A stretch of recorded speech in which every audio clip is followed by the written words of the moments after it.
नारी शक्ति वंदन अधिनियम पारित हो चुका है और अब इतिहास रच दिया है भारत ने। इस पर बात करने के लिए हमारे साथ हैं हरदीप सिंह पुरी, जो इस समय पेट्रोलियम एंड नेचुरल गैस के मिनिस्टर, और उसके साथ अर्बन अफेयर्स डेवलपमेंट भी। सर, ये बताएं कि इस बार सबसे महत्वपूर्ण क्या है?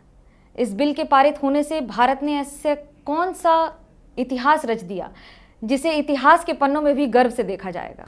देखिए, भारत में नहीं, सिर्फ दुनिया भर में जब भारत जैसा देश जिसकी 140 करोड़ आबादी हो, जिसकी जनसंख्या 140 करोड़ हो, और वो ऐसा महत्वपूर्ण ऐतिहासिक फैसला लेती है उस देश की लेजिस्लेचर कि आप एक ऐसा कदम उठाते हैं जिसमें महिला शक्ति, नारी शक्ति, महिला सशक्तिकरण नहीं है, this is something much bigger, reservation और doing somebody a favour, you are acknowledging something far more basic.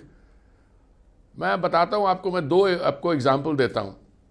दुनिया भर में स्टडीज हुई हैं, अगर आपने किसी बैकवर्ड या डेवलपिंग एरिया में 100 रुपये दिए किसी पुरुष को, लाइकलीहुड है वो जाके शराब के ठेके में स्पेंड करे। लाइकलीहुड, मैं नहीं करूंगा हर एक पुरुष करे।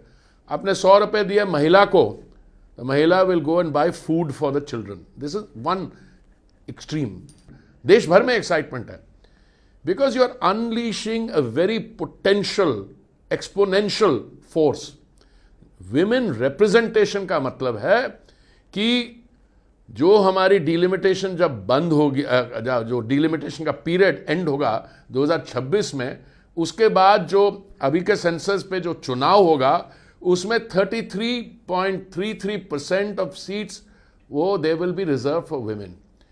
Not they will, so the women will come and they will be part of the decision making.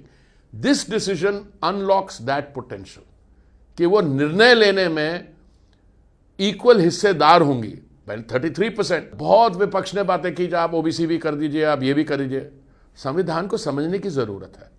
इस समय संविधान में रिजर्वेशन सिर्फ apart from general category schedule caste और शेड्यूल ट्राइब का है, ठीक है। आप लाना चाहते हैं तो ये नहीं कह रहे कि ओबीसी का नहीं होना चाहिए। और मैं इस विषय में पढ़ ही नहीं रहा हूं, आपने क्या किया 27 साल 30, उसमें नहीं पढ़ रहा हूं, तो बड़ी खुशी से लाई है, but that is another process. फिर क्या इसका डिले क्यों हो गया? डिले इसलिए हुआ कि there is a deadlock, there is a freeze on delimitation. 2026 के पहले आप कर नहीं सकते।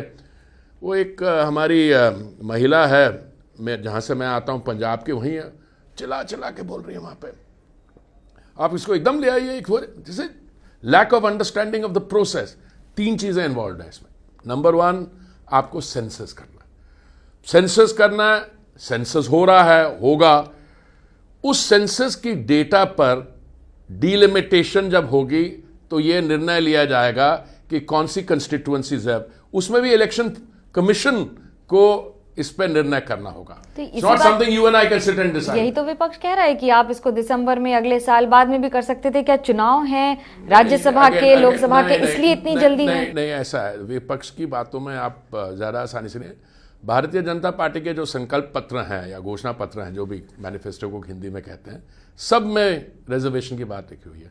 आप ये बताइए, 30 साल से ये मुद्दा चल रहा है और हमारे यहां प्रॉब्लम ये रही है कि जिसने भी ये मुद्दा लाया अब से पहले, दे पेड लिप सर्विस, और लिप सर्विस के बाद ये आगे बढ़ाना ही नहीं चाहा।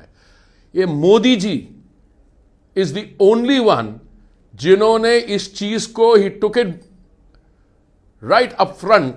9 साल पहले जब मोदी जी ने दायित्व संभाला तो हमारी बहनों की, हमारी महिलाओं की क्या स्थिति थी? मैं आपको 4-5 उदाहरण देता हूं। 14 करोड़ गैस के सिलेंडर थे 2014 में। महिला के पास घर में सिलेंडर नहीं है कुकिंग के लिए।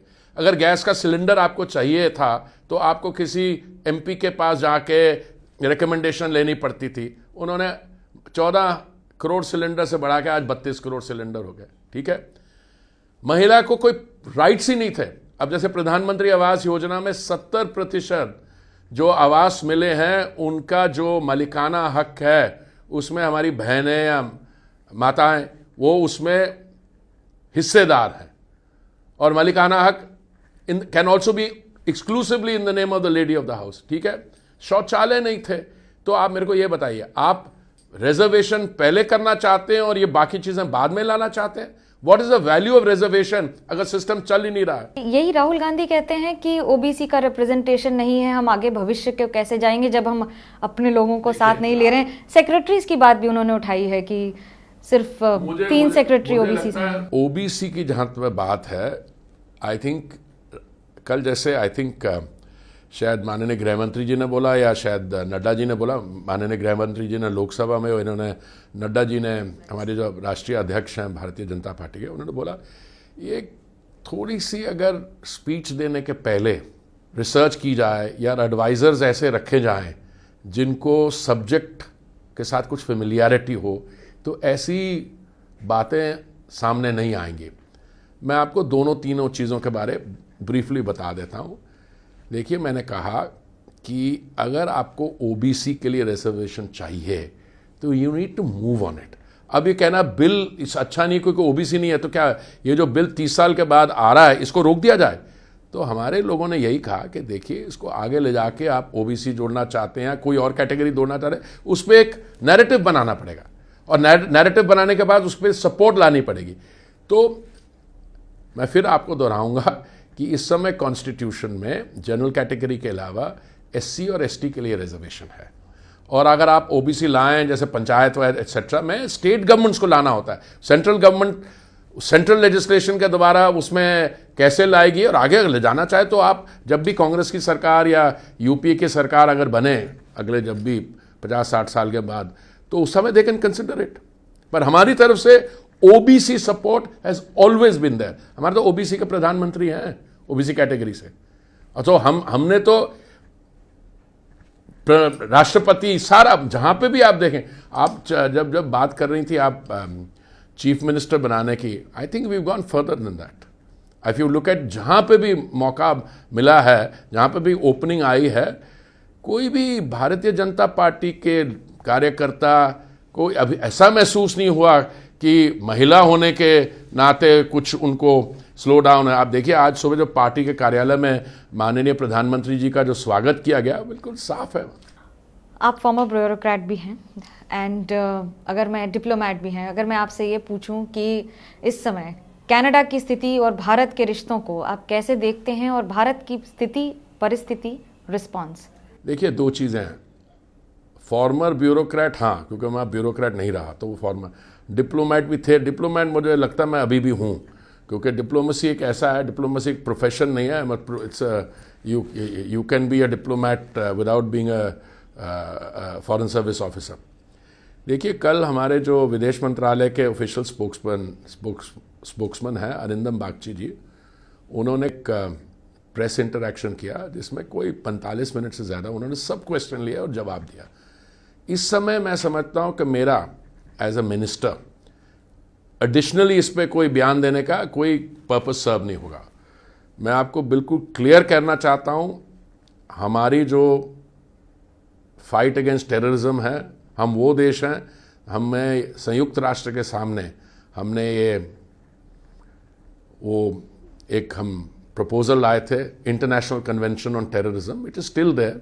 कुछ लोगों ने उसका साथ नहीं दिया, इसलिए नहीं दिया क्योंकि उनकी जो परिभाषा है कि who is a terrorist, one man's terrorist is another man's freedom fighter, नहीं आया। बट हमारी टेररिज्म के खिलाफ बहुत क्लियर स्टैंड है, और ये कहीं भी ऐसे हो तो हम उस पर अपने स्टैंड को डाइल्यूट नहीं करेंगे। जहाँ तक कनाडा की बात है, बागची जी ने ऑलरेडी सारे क्वेश्चन आंसर किए और आने वाले समय पे डिपेंडेंट। पर मैं आपको एक चीज़ बताना चाहता हूँ, मुझे 6 साल हो गए as a member of Modi ji team.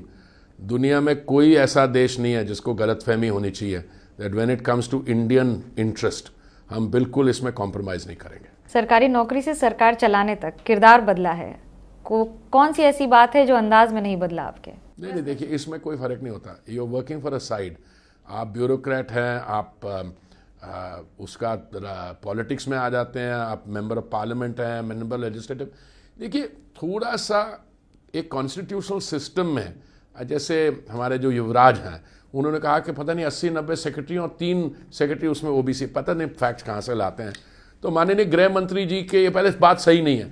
दूसरी, माननीय गृह मंत्री जी ने बोला मेरे को गलतफहमी क्या है, हमारे यहाँ अधिकारी सरकार नहीं चलाते हैं, हमारे यहाँ सरकार चलाती है। सरकार चलाने का मतलब है निर्णय कैबिनेट में होते हैं, निर्णय हमारे मंत्रिमंडल के साथ चर्चा होकर माननीय प्रधानमंत्री जी और कैबिनेट स्टाइल डेमोक्रेसी।